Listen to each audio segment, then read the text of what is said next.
మహాదేవ శ్రీమాత్రే నమః. Welcome to our channel times భక్తి. చక్కగా కూడా ఈరోజు అమ్మవారి యొక్క అనుగ్రహం మేరకు ఒక గోశాలకు రావడం జరిగింది. చక్కగా కూడా గోవుల మధ్యలో మీకు వీడియోలు ఇవ్వాలి అనేటువంటి అమ్మవారి యొక్క ఆజ్ఞ మేరకు ఇక్కడికి రావడం జరిగింది. ఈ యొక్క వీడియోలో ఒక అద్భుతమైనటువంటి విషయం నేను మీకు చెప్పదలుచుకున్నాను. అద్భుతమైనటువంటి రెమెడీ. ప్రతిరోజు మనము దేవాలయానికి వెళతాం, వారానికి ఒకసారైనా కూడా దేవాలయానికి వెళ్తాం. ఇక్కడ ఒక్కొక్క కోరిక, ఏ మనిషికి సంబంధించి నా కూతురుకు వివాహం కావాలని కానీ, లేదా నాకు వివాహం కావాలని కానీ, లేదా నాకు సంతానాన్ని ఇవ్వు అనేటువంటి విధంగా కానీ, లేదా నా యొక్క బిజినెస్ నడవాలి అనేటువంటి విధంగా కానీ, లేదా ఏదైనా కావచ్చును, ఒక కోరిక అనేటువంటిది భగవంతుని ముందు మనము పెట్టేటువంటి విధంగానే ప్రతిరోజు కూడా దేవాలయానికి వెళ్ళేటువంటి వారు ఉన్నారు.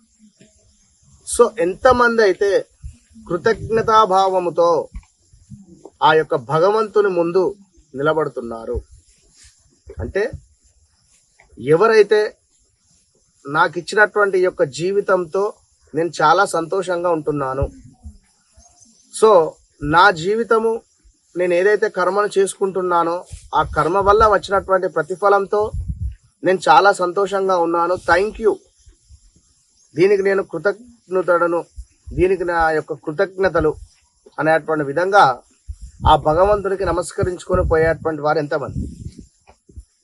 ఎంతసేపటికి కూడా ఒక కోరిక అనేటువంటిది కోరుకోవడం వల్ల భగవంతుని ముందు మనము ఒక చిన్న చూపు అయ్యేటువంటి పరిస్థితి ఉంటుంది. సో ఒకానొక సందర్భంలో ఒక కోరిక అనేటువంటి నెరవేరకుంటే ఆ యొక్క భగవంతుణ్ణి మనము అసలు వెళ్ళాలా, దేవాలయానికి వద్దా అనేటువంటి భావన కూడా ఉంటుంది కొంతమందికి.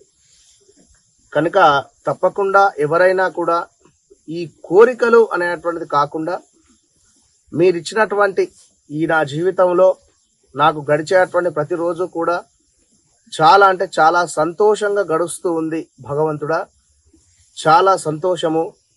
నా భార్య కావచ్చును, నా పిల్లలు కావచ్చును, నేను కొనుక్కున్నటువంటి ఇల్లు కావచ్చును, లేదా నేను చేస్తున్నటువంటి జాబ్ కావచ్చును, ఇందులో ప్రతిదీ కూడా నాకు ఎంతో సంతోషాన్ని ఇస్తుంది. ప్రతిదీ నీ అనుగ్రహం వలన నేను పొంది ఉన్నాను. సో ధన్యోస్మి, చాలా సంతోషము అనేటువంటి విధంగా భగవంతునికి కేవలం నమస్కరించుకుని రండి. కేవలము ఎలాంటి కోరిక అనేటువంటిది లేకుండా మంచి మనసుతో ఆ యొక్క భగవంతుణ్ణి ధ్యానం చేసుకోవడం వల్ల తొందరగా మన పనులు, మనకి ఏం కావాలి అనేటువంటిది భగవంతుని తెలుసు కదా. సో ఏ సమయానికి ఏదైతే కావాలో అది తప్పకుండా ఆ యొక్క సమయానుసారంగా పైవాడు తప్పకుండా ఇస్తాడు.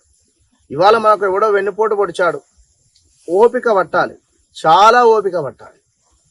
సో రేపటి కాలంలో 100కు 200% కాలం అనేటువంటిది సమాధానం చెప్తుంది. ఎక్కువ రోజులు కూడా పట్టదు. కనుక తప్పకుండా కృతజ్ఞతా భావంతో ఏది జరిగినా, ఎవరొక మాట అన్నా ఎంతో సంతోషంతో, అందులో నెగిటివ్ అనేటువంటిది తీయకుండా పాజిటివ్గా ఉండడం వల్ల మంచి ఫలితం అనేటువంటిది ఉంటుంది. కనుక తప్పకుండా ప్రతి రోజు కూడా సూర్య భగవానునికి నమస్కరించుకోండి అందరూ కూడా.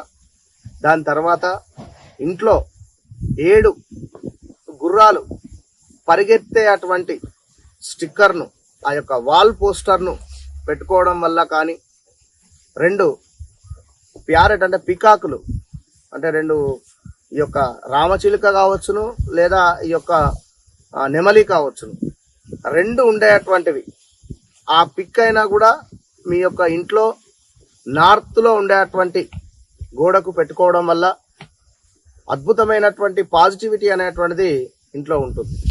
కనుక తప్పకుండా అందరూ మంచి మనసుతో ఉండాలని చెప్పి కోరుకోవడం జరుగుతున్నది. All the best.